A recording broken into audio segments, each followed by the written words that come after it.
오늘 말씀의 주제는 시험의 기쁨이라는 주제입니다. 그리고 오늘 본문은 야고보서 1장 1절부터 4절입니다.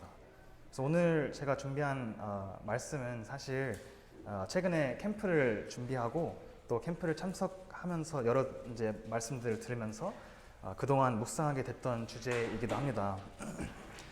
최근에 캠프를 인해 개인적으로 이제 여러 깨달음들을 통해서 하나님과 더 가까워질 수 있었고, 그리고 하나님과 그런 관계 면에서 어떤 그런 새로움을, 기쁨을 찾게 되었는데, 그래서 이 너무 좋은 것들을 나누기를 원하는 마음으로, 그리고 특히 이번 청년 캠프 때는 저희가 야고보서를 많이 공부하게 되었는데, 야고보서에 있는 몇 구절들을 인용하면서 오늘 말씀을 드리도록 하겠습니다. 그래서 지난번에 제가 말씀을 전했을 때 야고보서 2장의 믿음과 행함에 대해서 말씀을 드렸었는데, 오늘은 야고보서 1장에 있는 말씀을 보여드리도록 하겠습니다. 일단 야고보서 1장 1절부터 4절 읽겠습니다. 혹시 상현 형제님 읽어줄 수 있으세요? 시마서입니다. 하나님과 주 예수 그리스도의 종인 나 야고보는 온 세상 여러 나라들에 흩어져 사는 12지파에게 문안을 드립니다. 나의 형제들이여, 살면서 여러 가지 시험을 만나거든 여러분은 그것을 순전한 기쁨으로 여기십시오. 왜냐하면 여러분도 잘 알다시피 여러분의 신앙에 대한 시험은 결국 인내를 길러주기 때문입니다. 그러므로 여러분은 무엇보다 인내하는 사람이 되십시오. 인내는 여러분을 온전히 성숙하게 만들어 주어 여러분으로 하여금 모든 일에 조금도 부족함이 없는 사람이 되게 할 것입니다. 네, 감사합니다. 네, 일단 그 야고보서를 조금 더 구체적으로 보기 전에 그 야고보서에 대한 배경과 문맥을 조금 알려드리기를 원하는데요. 일단 야고보서의 그 저자에 대해서 말씀드리자면, 성경에 이제 야고보라는 이름을 가진 여러 인물들이 있는데, 그 중에도 잘 알려져 있는 인물들은 일단 주님의 제자였던 사도 야고보가 있고, 그리고 주님의 형제였던 야고보도 있습니다. 그래서 100% 확신할 수는 없지만 일단 이 야고보서의 그 저자는 야고보가 아닌 주님의 형제였던 야고보라고 많이 추측이 되어 있습니다. 왜 그러냐 하면 그 사도 야고보는 이제 역사적으로 봤을 때 AD 44년도에 헤롯 왕한테 죽임을 당했다고 기록이 되어 있고, 그리고 또 사도행전 12장 1, 2절에 그 죽임을 당하는 장면이 성경에도 나와 있습니다. 하지만 그 야고보서는 이것보다 몇 년 뒤에 쓰여졌다고 많이들 얘기하는데, 그래서 야고보서의 저자는 아마 사도 야고보보다는 조금 더 늦게 한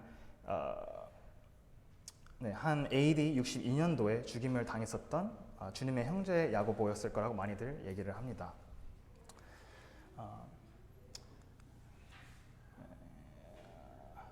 그래서 그 주님의 형제였던 야고보는 일단 주님이 이 땅에 계셨을 때 믿지 않았습니다. 그래서 그 요한복음 7장 5절에도 이는 그 형제들이라도 예수를 믿지 아니함이러라 라고 나와 있죠. 하지만 야고보는 주님이 승천하신 후에 믿게 되었다고 성경에 기록이 되어 있습니다.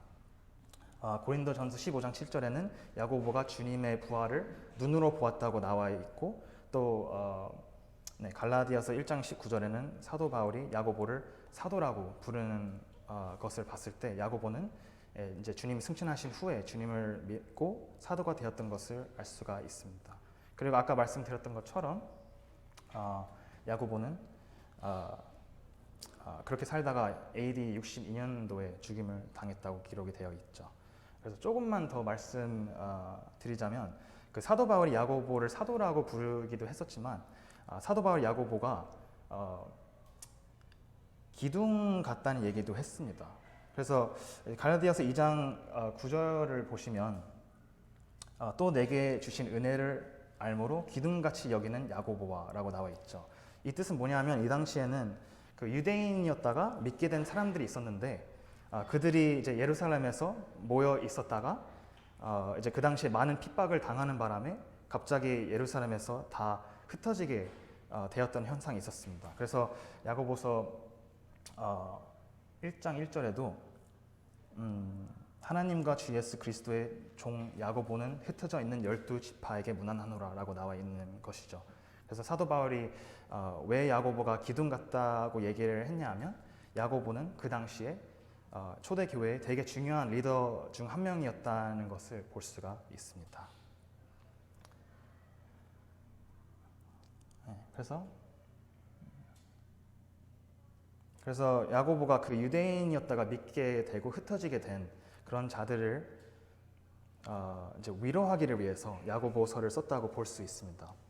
심지어 야고보도 한때 유대인이었기 때문에 믿게 된 후에도 되게 보수적인 그런 사람이었다고도 얘기를 하더라고요. 그래서 1차적으로는 야고보서는 이제 그런 유대인이었다가 믿게 된 자들이었지만 사실 야고보서를 읽어보시면 오늘날에도 야고보서에 있는 말씀들은 모든 믿는 자들이 적용할 수 있는 그런 좋은 말씀이라는 것을 또 알 수가 있습니다. 그래서 이런 이제 배경은 여기까지인데 이런 좀 길었지만 그래도 이런 배경을 좀 미리 알고 야고보서를 읽으면 더 좋을 것 같아서 이렇게 정리해서 말씀드렸고요. 이제는 다시 오늘 본문을 보도록 하겠습니다. 그래서 일단은 1장 2절을 다시 보기를 원하는데요. 여기서 이제 어떻게 나와 있냐면 내 형제들아 너희가 여러 가지 시험을 만나거든 온전히 기쁘게 여기라라고 나와 있죠. 네, 이 구절에 몇 가지만 주목했으면 좋겠습니다. 일단 여기에 얘기하고 있는 시험은 그런 것이죠. 사실 이제 모든 사람들은 이제 이 세상에 살면서 그런 어려운 일들이나 고통스러운 그런 일들을 겪게 되지만 여기에서 말하는 시험은 이제 그리스도인으로서 우리의 믿음을 시험하는 일들을 설명하는 것을 볼 수가 있습니다. 그래서 하지만 이제 많은 때에 이 시험이라는 것도 이제 고통도 따라오는 것이라고도 볼 수가 있죠. 그리고 한 가지 더 말씀드리자면 이제 시험은 유혹이랑 다른 것입니다. 유혹이라는 것은 이제 저희가 이제 죄에 빠질 수 있는 그런 상황들을 설명하는데 이것은 이제 시험이랑 다른 것이죠. 그래서 야고보서 1장 3절의 영문으로도 보시면 testing of your faith이라고 나와 있어요. 그래서 거기에는 이제 faith가 말 그대로 믿음이고 이제 테스트는 이제 그런 이제 뭐 필기 시험 이런 거 얘기할 때 자주 쓰는 단어이기도 하죠. 그래서 여기에서 말하는 시험이 무엇이냐 하면 우리의 믿음을 어떻게 보면 증명할 수 있는 기회라고도 볼 수 있는 것 같아요. 그래서 야고보서 2장에 나와 있는 것처럼 모든 믿는 자들은 이 믿음이라는 것이 있긴 있지만 때로는 마치 믿음이 죽어 있는 것처럼 그 믿음이 없는 것처럼 믿음이 죽어 있을 수도 있다고 야고보서 2장에 나와 있죠. 그래서 그런 시험들을 통해서 저희의 믿음이 살아 있는지 아니면 저희 믿음이 죽어 있는지도 나타낼 수가 있습니다.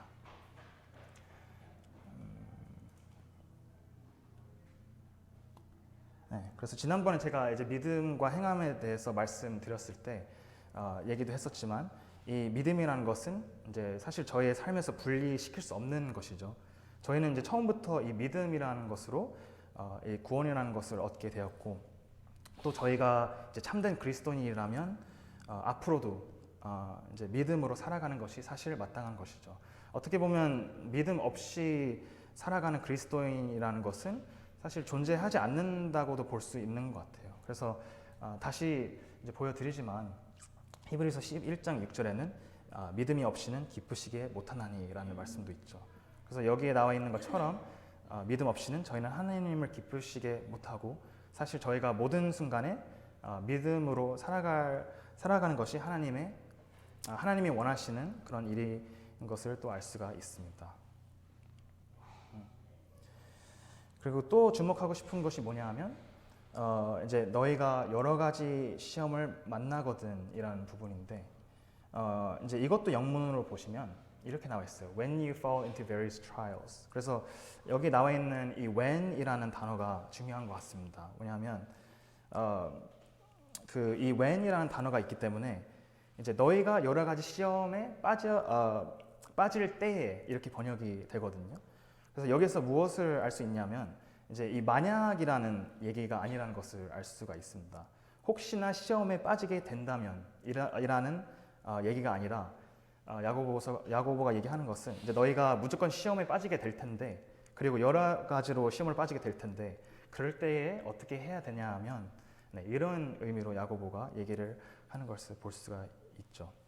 그래서 참 맞는 말인 것 같습니다. 사실 저희는 믿는 사람들로서 이 세상에는 시험들이 생길 수밖에 없는 것 같습니다.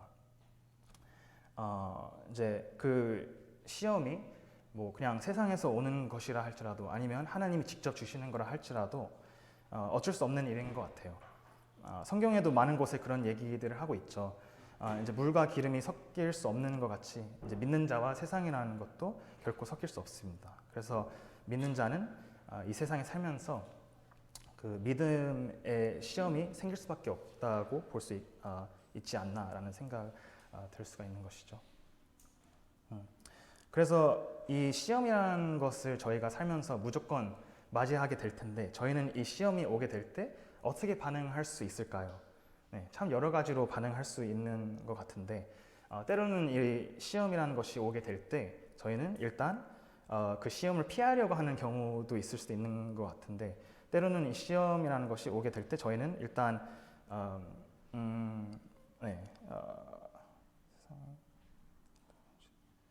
그 피하려고 하는 경우가 있을 수도 있는데 그래서 오늘날 그 세상을 이제 봤을 때도 이제 어떻게 보면 세상에 있는 살아가는 사람들은 항상 더 편한 길을 찾으려고 하는 경향이 없지 않아 있다고 생각이 듭니다. 하지만 이제 중요한 것은 저희가 그 편한 길만 찾으려고 하면 믿음으로 살기가 어렵다는 뜻이죠. 편한 삶만 찾고 살게 되면 하나님을 의지할 그런 필요성을 못 느끼게 되는 것이고 그래서 이것이 바로 세상이 돌아가는 그런 방식이지 않나라는 도 생각이 듭니다. 그래서 저희는 이제 로마서 12장에 나와 있는 것처럼 이 세상을 본받지 말라는 본 받으면 안 된다는 그런 말씀들이 있는데 그래서 저희는 이제 이 육신이라는 것이 아직 이제 남아 있기 때문에 때로는 세상을 본 받으려고 하는 경향도 아직 남아 있다고 볼 수가 있습니다. 그래서 저희는 이 세상을 본받는 일에 사실 노력이 따로 필요가 없는 것이죠. 그리고 어떻게 보면 너무나 그런 자연스러운 일인 것 같기도 합니다. 그래서 저희는 이 세상을 본받는 것이 아니라 오히려 세상을 싸울 필요가 있다고도 볼 수 있는 것 같아요. 이제 세상과 같은 그런 편을 먹게 되면 이제 저희는 이제 싸울 그런 상대가 없지만 이제 세상과 반대편인 경우에 어쩔 수 없이 저희는 싸우게 될 것이며 그 싸움에 참여하는 자들이 돼야 합니다. 자 그렇다면 저희는 이제 삶에 이 시험이라는 것이 다가오게 된다면 이제 세상을 본받는 것이 아니라 이제 어떻게 반응해야 할까요?라는 질문 다시 해보면 좋을 것 같아요. 그래서 여기에서 한 가지만 더 주목하기를 원합니다. 이제 야고보서 1장 2절에 온전히 기쁘게 여기라 하는 말씀이 나와 있는데 이 부분이 오늘 말씀의 핵심 포인트가 됐으면 합니다. 사실 개인적으로 이번 이제 캠프 기간 동안 많이 생각나게 된 부분이기도 하는데 하지만 참 이해하기 어려운 그런 부분이지 않나라는 생각도 들게 됐습니다. 그래서 한번 다시 그 문맥으로 돌아가 보시면 아까 말씀드렸듯이 야고보는 이 당시에 이제 큰 핍박 당해서 흩어지게 된 자들한테 이 설을 썼다고 보게 됐죠. 심지어 자기들이 갖고 있는 이 믿음이라는 것 때문에 언제나 죽임을 당할 수 있었던 그런 상황이었을 텐데 그런 사람들한테 시험에 빠지게 될 때 온전히 기뻐하라. 이것을 이제 세상의 관점으로 봤을 때 이해할 수 없는 것 같습니다. 정말 생각해 보면 너무나 이제 무섭고 어떻게 그런 상황에서 기뻐할 수 있지라는 생각밖에 안 드는데 저도 이 야고보서의 말씀을 드리기도 하지만 제 자신도 이해가 안 된다는 것을 솔직하게 고백드립니다. 그리고 뭐 오늘날에도 모든 믿는 이제 자들은 그런 어려운 시험들을 겪게 되는데 또 우리 워싱턴 교회 형제님 자매님들께서도 이제 겪고 계실 거라고 생각하는데 사실 어떤 그런 이제 형제님이나 자매님과 교제를 나눠보면 그런 너무 어려운 그런 시험을 겪고 계시는 것을 듣게 될 때가 있습니다. 그래서 그런 얘기들을 들을 때마다 그냥 얼마나 힘들까라는 생각할 수밖에 없는 것 같고 이제 참 제가 상상할 수밖에 없는 그런 상황들도 존재하기도 하는데 그런 상황에서도 야고보는 기쁨으로 여기라라는 이제 참 이해하기 어려운 그런 말씀들을 이제 줬는데 그래서 이 시간에 왜 야고보가 그렇게 얘기를 했을까 이해하기 어렵지만 한번 같이 생각해 볼 수 있는 그런 시간들이 됐으면 합니다. 네, 그래서 계속 이제 야고보서 1장 이제 3절로 넘어가시고 보시면 이제 너희 믿음의 시련이 인내를 만들어라고 나와 있죠. 그래서 여기에서 인내라는 것이 나오는데 인내에 대해서 한번 생각해 보겠습니다. 의미는 잘 아실 거라고 믿습니다. 이제 제가 생각했을 때는 뭐 기다림의 능력이라고 이제 볼 수 있는 것 같은데 그래서 이 말씀에 나와 있는 것처럼 저희한테 이 인내라는 것이 어떻게 이제 저희 안에 그 만들어지는 것일까라는 생각을 해보면 좋을 것 같다는 생각이 들었습니다. 일단 이 인내가 무엇이냐라고 이제 물어봤을 때 인내는 또 성령의 열매 중 하나라고 또 떠오르게 되는 것이죠. 그래서 또 기억하게 되는 것은 이 인내가 성령의 열매 중 하나이기 때문에 결코 저희는 이 인내라는 것을 스스로 만들어낼 수 있는 것이 아니라고 또 알 수가 있습니다. 이제 그것을 만들어낼 수 있는 방법은 오직 너무 잘 아시겠지만 이제 요한복음 15장에 나와 있죠. 그래서 요한복음 15장 4절부터 6절에는 이제 지난주에도 이제 형제님이 언급을 하셨었는데 거기에 어떻게 나와 있냐 하면 내 안에 거하라 나도 너희 안에 거하리라 가지가 포도나무에 붙어 있지 아니하면 절로 가시를 맺을 수 없음 같이 너희도 내 안에 있지 아니하면 그러하리라 나는 포도나무요 너희는 가지니 저가 내 안에 내가 저 안에 있으면 이 사람은 과실을 많이 맺나니 나를 떠나서는 너희가 아무것도 할 수 없으리라. 네, 오직 저희의 그 참 포도나무이신 주님을 인해서 이 인내라는 열매를 맺을 수가 있습니다. 그래서 결국엔 이것이 무슨 이야기냐 하면 저희는 이제 그런 시험 가운데 인내를 만들어내기를 위해서 저희는 주님을 의지할 수밖에 없다는 뜻입니다. 그래서 그래서 이제 믿는 사람들은 이제 엄청 그런 힘들고 염려하게 될 때 하나님을 간절하게 찾게 되는 모습이 이제 나타나오는 경우가 많은 것 같습니다. 정말 도저히 자신의 힘으로 해결할 수 없는 또 미래의 일에 대해서 전혀 알 수 없는 그런 상황 가운데 하나님한테 그렇게 이제 매달릴 수밖에 없는 그런 때가 있는데 이제 그런 상황들이 어떻게 보면 이제 겉으로는 너무 힘든 그런 상황으로만 보일 수도 있지만 사실은 이제 성경을 비춰봤을 때 그 상황들이 오히려 참 숨겨져 있는 큰 축복인 것을 저희가 알 수가 있습니다. 왜냐하면 그런 상황들이 저희를 어쩔 수 없이 주님과 더 가까워지게 만드는 상황들이기 때문이죠.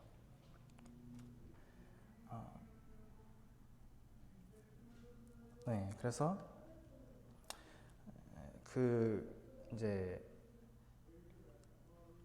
그래서 그런 일들을 통해서 그 기쁨을 경험을 할 수 있는 것 같습니다.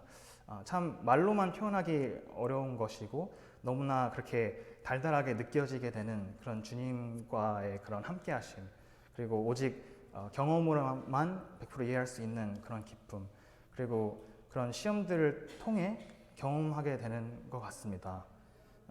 이제 오직 믿음으로만 넘어갈 수 있는 그런 상황들에서 생기는 기쁨으로 이제 더욱더 하나님을 신뢰하게 되며 이제 너무나 자연스럽게 이 인내라는 것도 생기는 것 같습니다. 그래서 요한복음 15장 11절에도 그런 말씀이 나와 있죠. 내가 이것을 너에게 이름은 내 기쁨이 너희 안에 있어 너희 기쁨을 충만하게 하려 함이니라. 하나님께서도 저희가 오직 고생만 하면서 살아가는 것을 원하시지 않습니다. 하나님은 이 기쁨이 저희 안에 있기를 원하십니다. 그래서 그런 생각들이 들게 되는 것 같아요. 이 세상에 그런 너무나 많은 어려운 일들을 겪게 되는데 그 순간에 너무나 그런 불행한 것 같이 느낄 수도 있지만 사실 오히려 주님과 멀리 떠나 있는 삶이 더 불행한 삶이지 않나라는 생각이 들게 됩니다. 그래서 저희는 기뻐할 수 있는 것 같습니다. 시험들을 통해 이렇게 주님을 더 알아가며 또 하나님에 대한 믿음도 자라가며 또 그것뿐만 아니라 그런 시험들을 통해 결국엔 저희는 주님을 더 닮아갈 수 있는 기회이기 때문이라고도 생각이 듭니다. 주님을 이제 닮아가는 것도 어떻게 보면 하나님의 뜻이기도 하죠. 로마서 8장 29절에는 이제 그런 말씀이 있죠. 하나님이 미리 아신 자들로 또한 그 아들의 형상을 본받게 하기 위하여 미리 정하셨으니 그렇게 나와 있는데, 그래서 저희가 주 예수 그리스도를 닮아가는 것이 하나님이 미리 정해주신 거라고 또 볼 수 있습니다. 그래서 이 시험이 생길 때 그 순간에는 되게 안 좋은 것처럼만 이렇게 보일 수도 있지만 사실은 이제 시험은 저희의 적이 아닙니다. 오직 저희에게 이제 피해만 주는 것이 아닙니다. 이런 너무 좋은 것들을 얻을 수 있는 그런 기회이며 결국엔 유익이 되는 것입니다. 그래서 이제 저희는 그런 편한 길만 찾아서 혹은 아무것도 안 하면서 가만히 있다고 이 유익들을 얻을 수 있는 것이 아니라 이제 시험 가운데 때로는 고통 가운데 그런 순간에 하나님이 저희의 삶에 일을 하셔야만이 저희가 그 유익들을 얻을 수 있다고 볼 수가 있습니다. 그래서 이제 야고보서 1장으로 넘어가서 이제 마지막으로 주목하고 싶은 것이 있는데 이것을 말씀드리면서 또 마무리까지 하도록 하겠습니다. 일단 야고보서 1장 4절에는 또 무엇이 있냐면 인내를 온전히 이루라 라고 나와 있는데 이것도 중요한 말씀이지 않나 생각이 듭니다.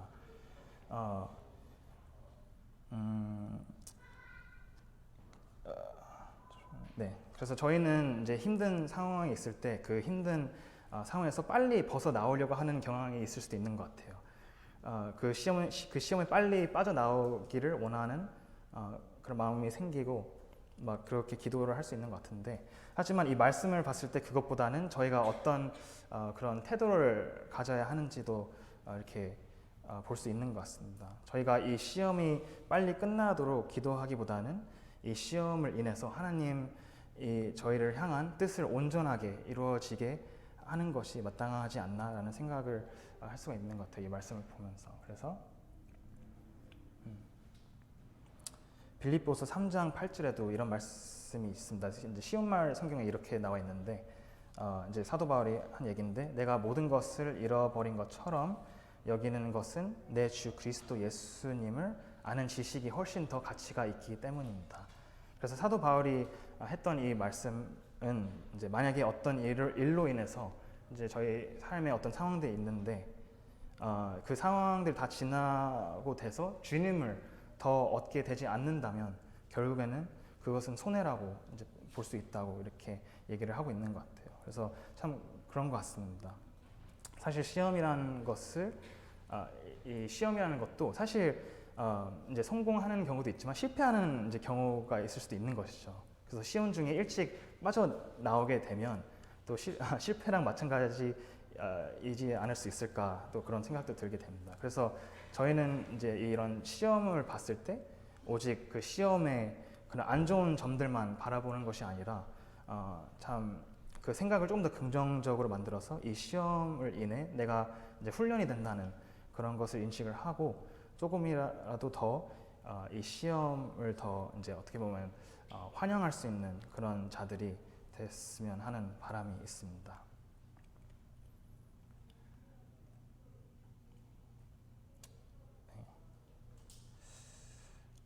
그래서 이제 마무리를 하겠습니다. 그래서 사실 저도 캠프가 이제 끝나고 이제 다시 돌아오는 길에 그 이제 이런 생각들을 하면서 이제 하나님과 더 가까워지기를 원하는 그런 마음이 생겨서 그런 기도를 하게 됐습니다. 사실 제가 아직 뭐 철이 덜 들어서 그런지 아니면 뭐 인생의 그런 쓴맛을 덜 봐서 그런지 그 형제님한테 그 하나님한테 이제 시험을 더 달라는 그런 고백을 하게 되더라고요. 그래서 어떻게 보면 제가 뭐 정상이 아닌 걸 수도 있는데, 근데 어쨌든 간에 그거는 확실히 알고 있었습니다. 그런 고백을 하면서 저희는 이제 하나님과 가까워지고 싶은 그런 마음에 이제 그리고 그 가까워지는 것이 얼마나 좋은 일인지 생각을 하면서 확실히 그런 기쁨을 느끼게 됐습니다. 그래서 조금이라도 더 생각해 볼 수 있었던 것 같아요. 왜 그런 선교사님들도 이제 자기가 살고 있었던 그 모든 인생을 포기해서 이제 자기도 잘 모르는 어떻게 보면 그런 위험한 나라까지 가서 이제 복음을 전할 수가 있는지, 아니면 혹은 또 이제 여러 교회들의 그런 장로님들도 입장에도 생각해봤을 때 어떻게 그렇게 교회를 이제 생각하고 그렇게 열심히 일을 하실 수 있는지, 그리고 또 뭐 성경에도 뭐 사도 바울 같은 그런 인물들은 왜 하나님을 위해 그렇게 혼신을 다할 수 있는지 한번 생각해 볼 수 있게 됐던 것 같아요. 그래서 제 자신도 뭐 이제 교회 일을 하면서 이 교회 일이 어쩔 때는 뭐 짐 같을 때도 있는 것 같은데, 이런 기쁨을 다시 찾고 깨닫게 될 때 그런 것이 다 사라지게 되는 것 같습니다. 네, 그래서 제 말씀은 여기까지 하겠고요. 그래서 오늘 그 말씀을 통해서 이제 하나님과 그런 간절히 더 가까워지기를 원하는 마음이 생기는 계기와 또 그런 고백을 하는 계기가 되기를 바라고, 또 하나님은 이제 저의 모든 상황을 그 누구보다 더 잘 아시고 또 변함없이 언제나 저희와 동행하실 그런 분이신 것을 또 기억하게 될 때 위로가 됐으면 하는 바람으로 오늘 말씀을 마치도록 하겠습니다.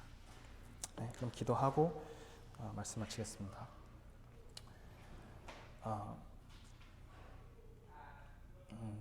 하나님 아버지 감사드립니다. 이렇게 말씀 시간을 인도해 주셔서 감사를 드리고, 참 저희가 이 세상에 있는 참 많은 것을 갖고 있지만 참 다시 깨닫게 되는 것은 저희는 이 세상에 있는 모든 것을 다 잃을 수 있어도 참 저희는 하나님을 항상 필요하다는 것을 이 시간에 고백을 드립니다.